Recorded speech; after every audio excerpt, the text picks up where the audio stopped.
What's good, guys? It's your boy TD and it's Mac, and I'm back again, guys, with another video. And today's video, guys, is going to be on 3 late round running backs that I'm going to explain, and he's also going to give you 3 late round running backs that he like, guys. So totally, you're getting some bonus. You're getting 6 guys. So with no further ado, make sure you hit the like button and subscribe to this channel. This is cutting edge content. Also, Mac, shoot out your Twitter handle. All right, my Twitter handle, you can find me at MacGalloway34.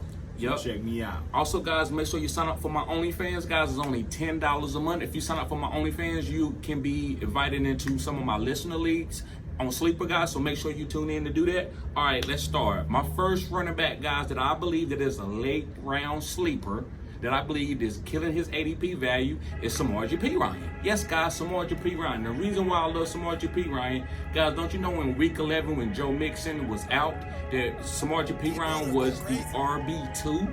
And this guy had, guys, he went crazy. He caught passes. He also was used as a bell cow role. He just wasn't like okay, well, he's being used because Joe Mixon is out and we just going to give him some goal line opportunities. No, this guy was being used like a workhorse. So that's why I'm high on him. Also, guys, in week 12, he was the RB10. He smashed in. So 3 consecutive weeks, guys, going to week 13, he was another RB2. So, guys, pick up with Samaje Perine. Yeah, that's huge value right there. So my first guy I want to talk about is Miles Sanders. So listen, everybody want to talk about Miles Sanders and, you know, some of his most recent pass, which last season was pretty good with Philly.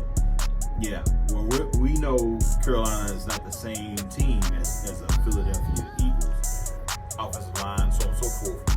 However, Frank Wright being there, they got the young stud quarterback that they drafted, right? They're going to have to focus and use Miles Sanders. That's the whole reason they went out and got him. So you're getting a cheap RB1 in essence.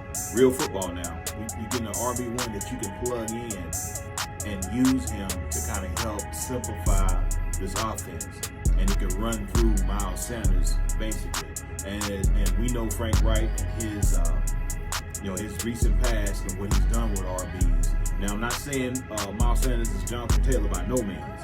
However, what they're going to use him in that way. But the only key caveat that I see in what they've been talking about in OTAs, and in training camp as of right now, Miles Sanders is going to get more targets.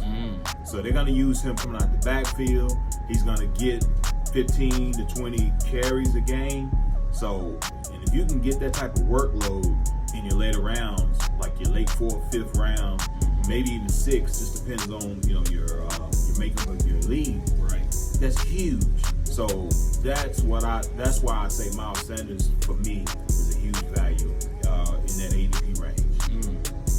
Okay. I'm not really high on Miles Sanders, but I think he is a great value pick. I'm not gonna hate it. So, guys, going on to my number 2 guy.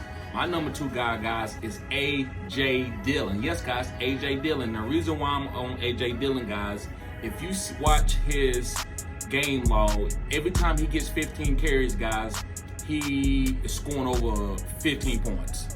So he's a volume type guy. You can't give him 6 or 7 carries and think he's going to bust a long run and be a great top RB. That's not the type of RB he is. So with Aaron Rodgers leaving, they're going to give A.J. Dillon a lot more opportunities because Jordan Love will not be checking out of plays because this is Matt LaFleur's offense. Now, when you coaching Aaron Rodgers, you cannot tell him he got to run that play because he's Aaron Rodgers. He's not going to go with that. But when you have a Jordan Love that's a first-year starter, he's going to trust the coaches and he's going to run the ball on the goal line when it's called. So, guys, I love A.J. Dillon. If you look at his athletic score is one of the top running backs in the league compared to Derrick Henry. He runs a 4.5 at 235 pounds. And he also, guys, he can catch the ball out the backfield. So Aaron Jones and A.J. Dillon can both be top 24 running backs this year. Pick A.J. Dillon up, guys. All right, so it kind of goes to my next RB, kind of like what you're saying. A guy that's been overlooked, shown that he's done, efficient in time past. My guy is James Conner. James is going in around about the late 6th, early 7th round.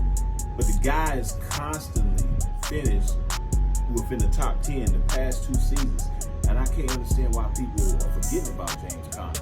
Now, I I get it. This year, then there's no D-Hop. You're going to be without Kyler Murray for some time, right? Right. But that's not a reason to be afraid or to shy away from James Conner, especially at his ADP. Yeah. So if you look back last season, when Kyler Murray was out, Colt McCoy stepped in. James Conner averaged around 22 fantasy PPR points a game within that time span. And another key thing, in my opinion, they didn't invest in an RB in the draft. They invested in offensive linemen, and they shored up the offensive line. So that lets me know they're going to run the ball. They're going to use James Conner. They're not looking at James Conner to be their future. So they're gonna run him. Sad to say, run him in the ground. Right. But for our perspective and fantasy perspective, that's what you want. You want a running back that's gonna get high volume, a lot of high touches, Right. and James Conner is that guy, especially in the 7th round. Right. I agree with that. I like James Conner. They are gonna run him in the ground. They got him there just for like a bridge player. Then till we get younger players in, so they're gonna run him in the ground.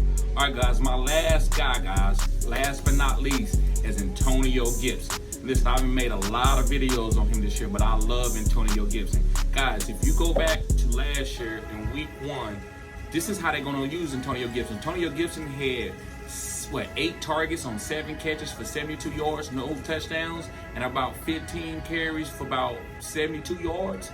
This is what he's going to do with Eric Bieniemy. Now, Brian Robinson was out. He had got shot. But I don't care. This guy's going to be used like Jerick McKinnon was in Kansas City. Jerick McKinnon was a top 5 RB for a long time before he got hurt, before they actually implemented Adrian Pacheco. So, guys, I love Gibson. This guy is going to be a hybrid. To me, he's a better Debo.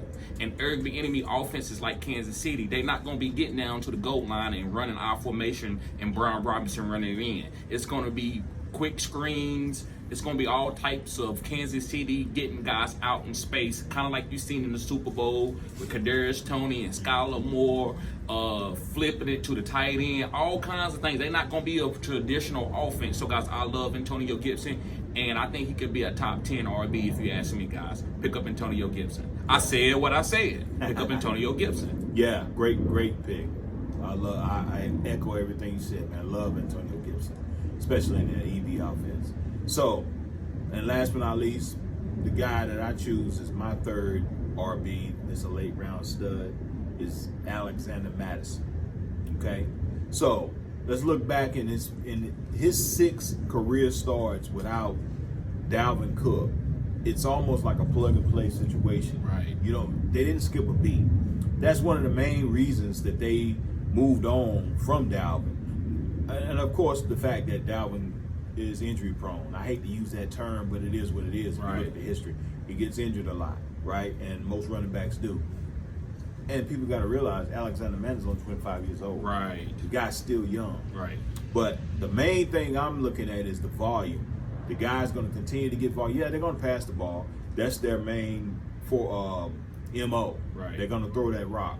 But Alexander Madison is going to fill right in. There's not going to be anybody else they're going to bring in, or anybody that is going to take carries away from him on the bench. Right. It's going to be Alexander Madison. So in order to be able to get an RB1 in that type of ADP is phenomenal. Right. So go out and get Alexander Madison. Yep, I like Alexander Madison.